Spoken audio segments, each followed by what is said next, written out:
Assalamualaikum warahmatullahi wabarakatuh. Perkenalkan, saya Ginanjar Basuki dengan NIM 2222-111-01107, mahasiswa program studi profesi apoteker, Fakultas Farmasi Universitas Jember. Di sini saya akan mempresentasikan hasil rangkuman dari kuliah tamu yang bertemakan peluang usaha di bidang industri kosmetik dari pengampu Ibu Apoteker Naili Shiva Esfam. Berikut pembahasan yang akan kita bahas. Yang pertama dari ruang lingkup kosmetik, kemudian yang kedua ada perizinan usaha industri dan kosmetik, yang keempat ada jenis-jenis produk kosmetik, yang kelima ada tren produk kosmetik saat ini, kemudian yang keenam peluang aktivitas industri kosmetik. Yang pertama ada ruang lingkup. Definisi dari kosmetik adalah kosmetik berasal dari bahasa Yunani, yaitu kosmetikos yang berarti keahlian dalam menghias. Berdasarkan peraturan Kepala Badan Pengawas Obat dan Makanan atau BPOM RI nomor 23 tahun 2019, bahan atau sediaan yang dimaksudkan untuk digunakan pada bagian luar tubuh manusia seperti epidermis, rambut, kuku, bibir, dan organ genital bagian luar, atau gigi dan membran mukosa mulut, terutama untuk membersihkan, mewangikan, mengubah penampilan, dan atau memperbaiki bau, badan, atau melindungi atau memelihara tubuh pada kondisi baik. Berdasarkan peraturan Kepala Badan POM RI nomor 23 tahun 2019, bahan yang digunakan dalam kosmetik harus aman, bermanfaat, dan bermutu. Yang kedua, bahan yang diizinkan digunakan dengan pembatasan dan persyaratan penggunaan bahan termasuk zat aktif sediaan, bahan pewarna, bahan pengawet, bahan tabir surya. Kemudian selanjutnya, bahan yang tidak diizinkan dalam kosmetik antara lain pewarna tekstil seperti rodamin B, merah K3, metanil yellow, raksa, asam retinoat. Selanjutnya, pemenuhan terhadap persyaratan keamanan dan kemanfaatan sebagaimana dimaksud dibuktikan dengan hasil uji laboratorium dan atau referensi ilmiah atau empiris lain yang relevan. Berikut perizinan kosmetik. Perizinan kosmetik bisa dilakukan secara online, tidak seperti dulu harus datang ke Jakarta. Sekarang bisa dilakukan secara online melalui notifikasi kosmetika online atau Notifkos yang berada di bawah langsung Badan POM. Ada beberapa tahapan pelaksanaan layanan publik notifikasi kosmetik. Yang pertama ada verifikasi badan usaha, kemudian update badan usaha atau bahan baku, kemudian tambahan data, ada juga konsultasi duty manager. Pelaksanaannya bisa dilakukan secara telepon atau secara langsung, tatap muka.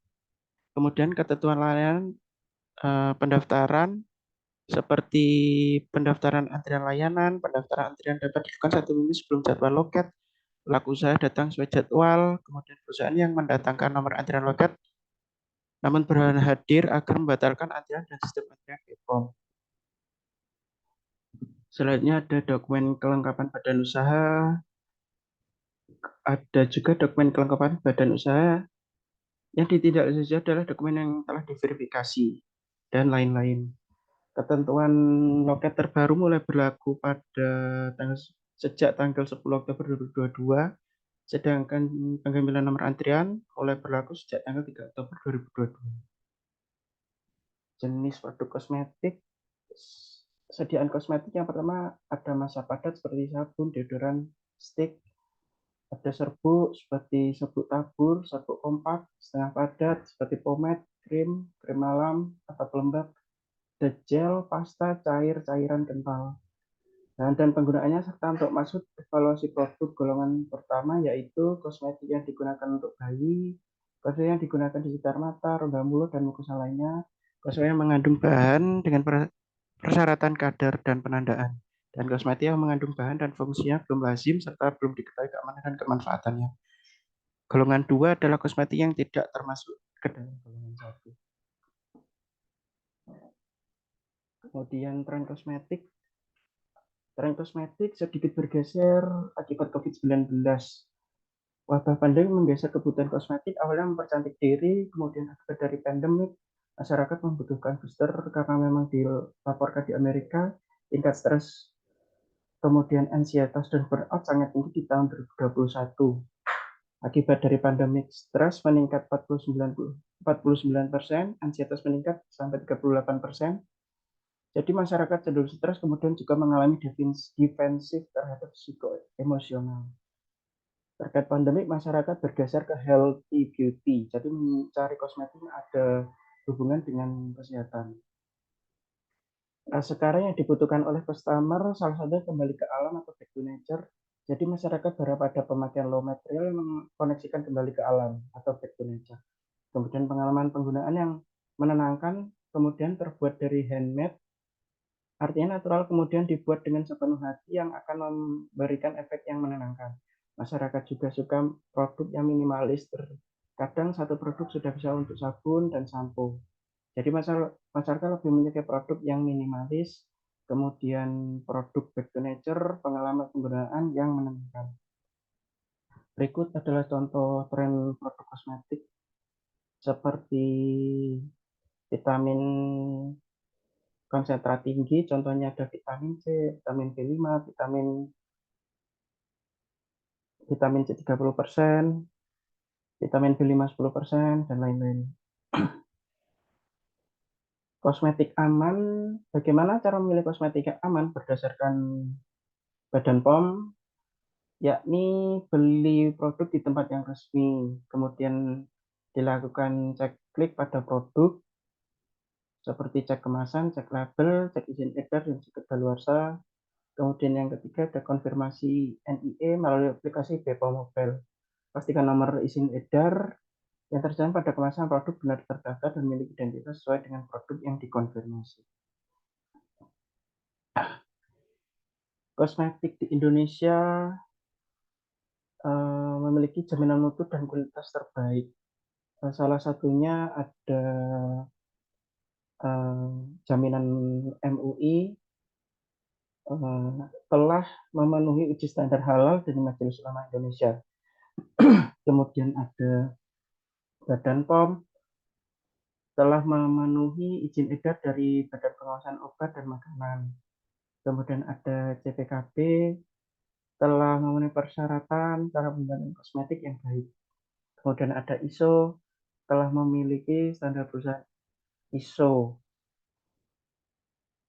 Jadi jika ingin membeli kosmetik yang aman bisa memenuhi kriteria-kriteria yang ada pada layar tersebut supaya tidak terjadi hal-hal apa bahan kosmetik yang abal-abal atau mengandung bahan-bahan berbahaya seperti itu. Kemudian yang terakhir ada porsi kerja lulusan farmasi di industri farmasi. Yang pertama ada di bagian marketing dan sales. Marketing dan sales di sini marketing berperan sebagai pembuat demand ya, atau yang membuat masyarakat menjadi butuh seperti itu. Kemudian sales yang mengeksekusi atau yang memasarkan. Yang kedua ada research dan development, kemudian ada produksi. Di sini diproduksi di sini mahasiswa farmasi terutama apoteker sangat dibutuhkan ya, karena hanya apoteker saja yang bisa paham dengan formulasi-formulasi di bagian produksi. Selanjutnya ada quality atau QA dan QC, dan yang terakhir ada penempatan di bagian pabrik dan logistik.